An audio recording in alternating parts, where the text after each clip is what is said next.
Start off on the political side of things right now. Let me share my screen with y'all real quick so y'all can see what's happening. Okay, I'm gonna try to bring everything into perspective right now. First topic is what your boy Donald Trump is doing as it pertains to Iran right now. If you don't know, during his first presidency, he was trying to undo a lot of things that Obama did. During his second presidency, he tried to undo a lot of things that Obama did. So let's look and see what he's doing with his second presidency. Now he's only served 1 year so far, and so far it's been a lot of chaos right now. And it seems as if he's trying to. People saying he's like the Antichrist. I would say no. And I say that under the pretenses of the Antichrist is supposed to be one who brings world peace. And if it's anybody who's the opposite of that, it is him. He's the anti of the Antichrist. So let's look at some things that Obama did during his presidency. One in particular that relates to Iran. He said he led 6 nations in reaching an agreement with Iran that requires the country to end its nuclear weapons program and submit to a rigorous International Atomic Energy Agency inspections regimen in exchange for lifting global sanctions. Let's stop right there. So the United States would have agencies that would basically do kind of an inspection to kind of see, where they are with their nuclear weapons program, if they're constantly producing, if they have an excess of whatever the case may be. And in exchange, they would have sanctions lifted off of them, whatever those sanctions are. The deal, which resulted from first toughening sanctions against Iran, also blocked Iran's pathways to building a bomb, slowing down the development time for a weapon from 3 months to 1 year if Iran were to break its commitments. Okay. Now, the reason I bring that up, and that takes me to my next piece right here. Let's go here. Oh, no, sorry, wrong one. Here we go. Give it a chance to load up. Here we go. Okay. Let me take it back to the top. Now, this was during, here's a picture of Soleimani, and here is a picture of him. This guy was killed by a drone strike that was ushered or directed by Donald Trump. Watch this though. An arrest warrant was issued Thursday for outgoing President Donald Trump. Now, it was during his first presidency, by the way, so we're talking over, about almost 12 years ago or 9 years ago, in connection with the killing of an Iranian general and a powerful Iraqi militia leader last year. His name is General Qasem Soleimani and Abu Mahdi al-Mohammadis. And so basically they put out and let me tell you what the charge was for Trump. And here it is right here. The arrest warrant was for a charge of premeditated murder, which carries the death penalty on conviction. It is unlikely to be carried out, but symbolic in the waning days of Trump's presidency. But here's the thing, you all, that we all need to understand. Do you think Trump would make a visit over to Iran? Do you think he'd be that bold? Even with, you know, the National Guard or his armed security, Secret Service, whatever. Do you think he'd be that bold? I don't think so. I don't think he would chance going to Iran and would anything happen to him? Give me your thoughts on that. Do you think that would probably be unprecedented? Seeing that no president has ever been taken hostage in all the years of presidency, so I don't see that happening. So let's move on. Let's talk about now. Let's take it back up real quick. Here we go. So I want to get to the most important part here. Let me get to it. Okay. So we are not the initiators and do not want to attack any country, but the Iranian nation will strike a strong blow against anyone who attacks and harasses them. Ayatollah Ali Khamenei said February 1st, according to state-run media, and that is as of yesterday. The Iranian supreme leader was quoted as saying that if the United States starts a war this time, it will be a regional war. I don't think this is something that Donald Trump really wants to do. First of all, I'll get my thoughts on it. And then in other news, he's talking about he was making jokes about invading Greenland, purchasing Greenland, and all this other stupidity that he spews out of his mouth.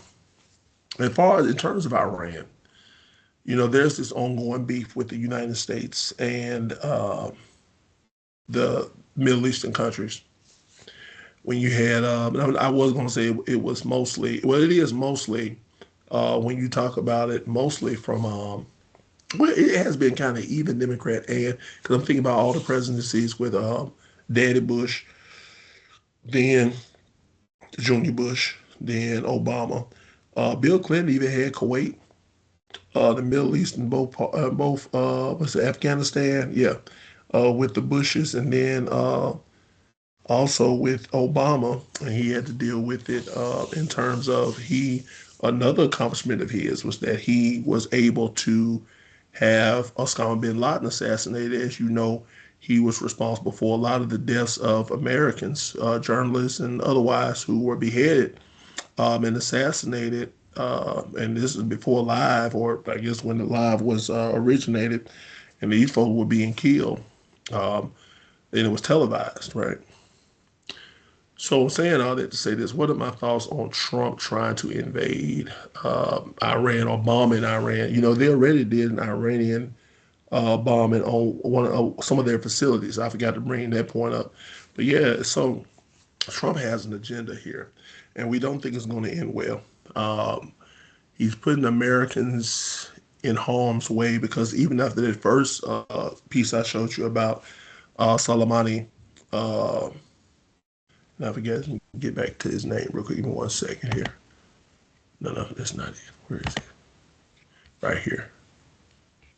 Yeah, yeah. Kusam Soleimani. So with that being part of it, it's like he has a death wish almost. But my thoughts on it, the United States has enough problems as is. And we're constantly being distracted with all this other stuff going on, but this is all to take away from the Epstein files, right? And him being implicated in that. So he's trying to do everything he can to kind of take our minds off of that and put it elsewhere. But let me also say this, and my last thoughts on it are: we don't need to get involved with that. And here's just my thoughts: if you decide to bomb, then what's to stop them from launching a nuclear warhead over here and causing considerable damage to the U.S.? So you really have to be. Somebody has to put a muzzle on Donald Trump. Someone needs to put some safeguards in place because he's not thinking rationally at this time. And there cannot be, and who's the Secretary of State? Isn't it Marco Rubio? So why is he not intervening? And you know why? Because they're all on the leash. You get them just like dogs and puppets on the leash, on the strings, doing this right here. And he just being the puppeteer and the master all at the same time. Okay. All right, enough with the politics. Let's get to, and I'm going to bring this up in real time. I want to talk about a little bit about Corey Holcomb and the assault most recently. I don't know if y'all been keeping up. Let me type this in real quick. Here we go. Okay, let's see.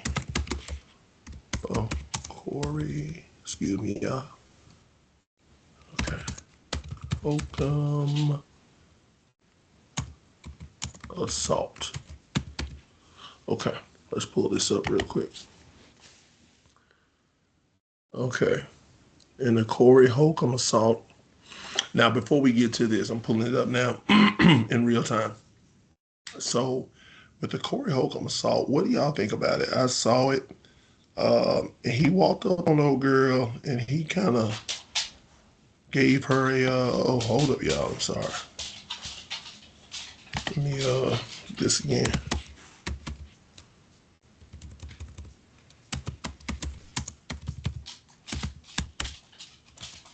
Let's see, Corey Holcomb. Okay, here we go. All right, let's see. Give me 1 second, so I gotta let my dog out. Go ahead, girl. Get.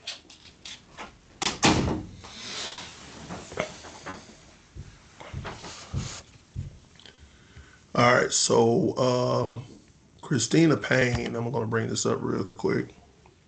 Oh, can't look at that one. All right, let's try another one here. I don't know why that one is not giving me the information. Okay, here we go.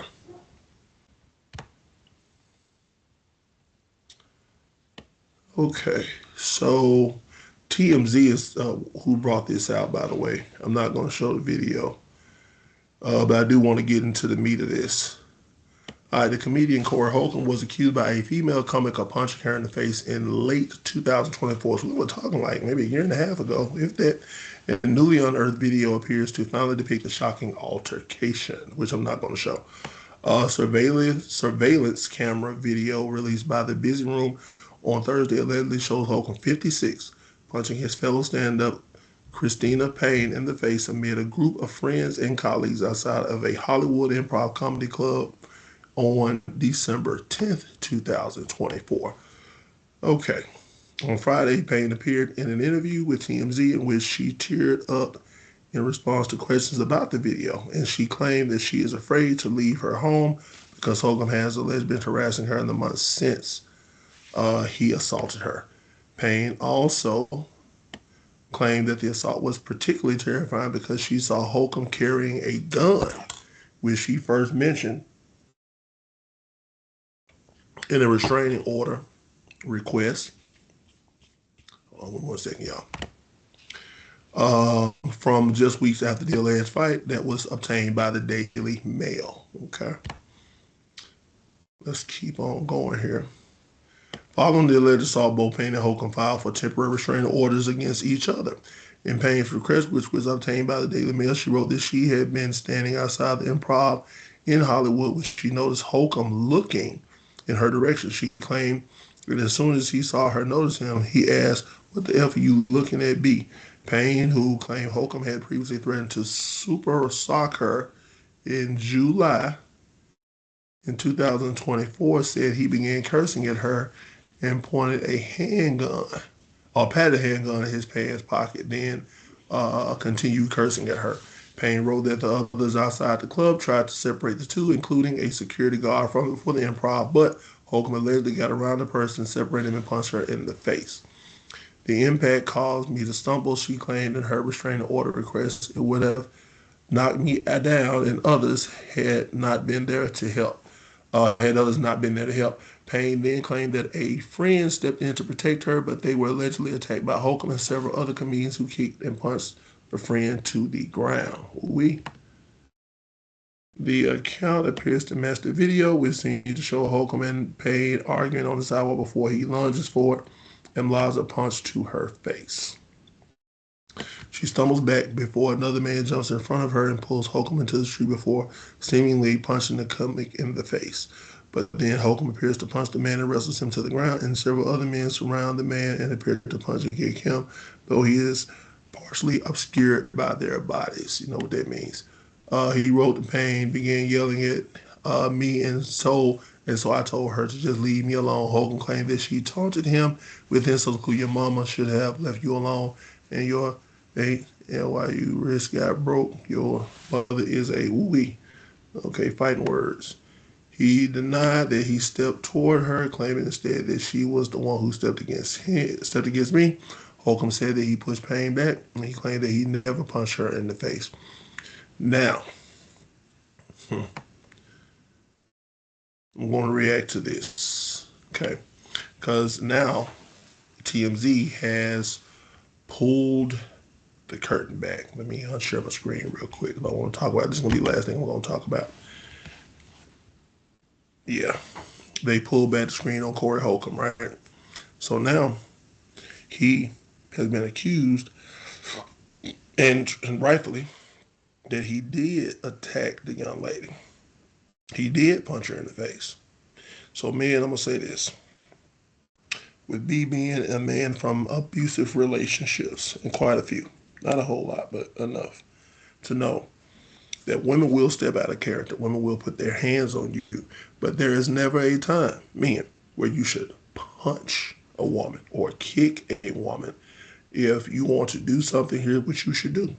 You should restrain that woman, or you should walk away. If you can't restrain, walk away.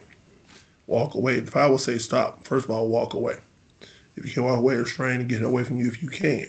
But I would caution you: do not put your hands on it, because they could then go back and use it against you to say, "Hey, he put hands on me, he touched me, he hit me, whatever the case may be." So don't put yourself in that predicament. But outside of that, gentlemen, I cannot co-sign this one. Corey Holcomb lied, and his lie came out, and he was exposed. So I can't stand with you on that, brother. I like you as a comedian, like you as a person for the most part, but can't do that one, you know. So we all have to be truthful, all have to be honest, and my take on it is, you know, hopefully everything works out the way it should. But if it doesn't, hey man, you are at fault for this one because you brought this on yourself. Don't care what that woman said to you. You could have easily said, "Man, I'm gonna step away, f you," and keep it moving, through the middle finger and kept it moving. I mean, because we know that's who you are, and it's fine. And you could have talked about it on your show, but for you to vehemently go before everybody and defend yourself and say that it didn't happen, that you didn't do it, is an atrocity. And it really diminishes your character as a person. And I'm just going to be frank and honest about it. It is what it is. So, ladies and gentlemen, leave me some comments. Tell me what you think. This is JD, okay with that old head knowledge. Hey, man, subscribe to the channel. We're still looking for y'all. Love y'all. Let's keep it moving, man. Let's keep this thing going. All right? Yeah.